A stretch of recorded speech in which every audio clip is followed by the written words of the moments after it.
Hello everyone, welcome back to my channel. अधिक मास आणि गुरुपुष्यामृत योग.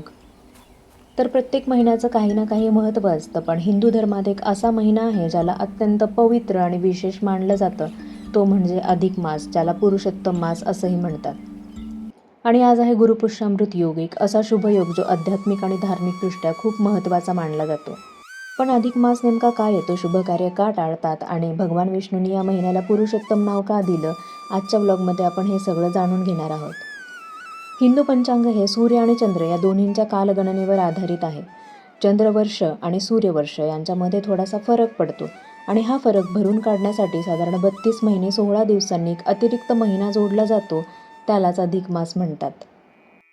म्हणजेच अधिक मास हा अंधश्रद्धा नसून हिंदू कालगणनेचा अत्यंत शास्त्रीय भाग आहे. हा महिना भगवान विष्णूंना समर्पित असल्यामुळे याला पुरुषोत्तम मास असंही म्हणतात. पुराणांनुसार जेव्हा हा अतिरिक्त महिना निर्माण झाला तेव्हा कोणत्याही देवतेने त्या महिन्याला स्वीकारलं नाही. लोक त्या महिन्याला मलमास म्हणू लागले, कारण त्या काळात शुभ कार्य केलं जात नव्हतं.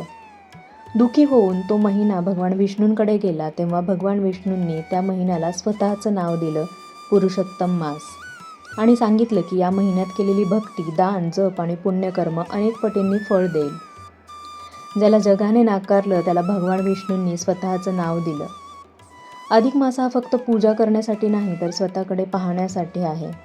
हा महिना आत्मशुद्धी, मन शांत ठेवणं आणि सकारात्मक ऊर्जा वाढवण्यासाठी महत्त्वाचा मानला जातो. अनेक लोक या काळात विष्णू सहस्त्रनाम, भगवद्गीता वाचन, मंत्रजप, दान, उपवास करतात. कधीकधी आयुष्य आपल्याला थांबायला भाग पाडतं. कदाचित अधिक मास त्यासाठीच असावा. अधिक मासात ब्रह्ममुहूर्तावर उठणे, रोज भगवान विष्णूंची पूजा करणं शुभ मानलं जातं.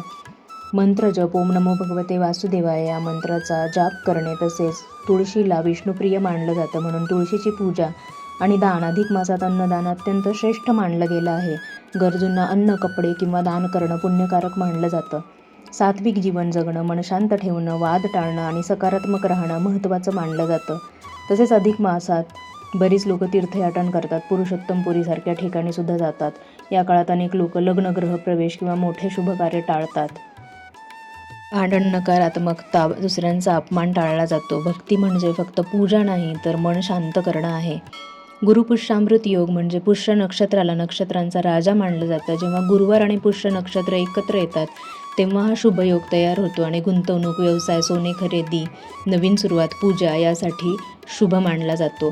पण शास्त्र सांगतं सर्वात मोठी गुंतवणूक म्हणजे चांगले कर्म.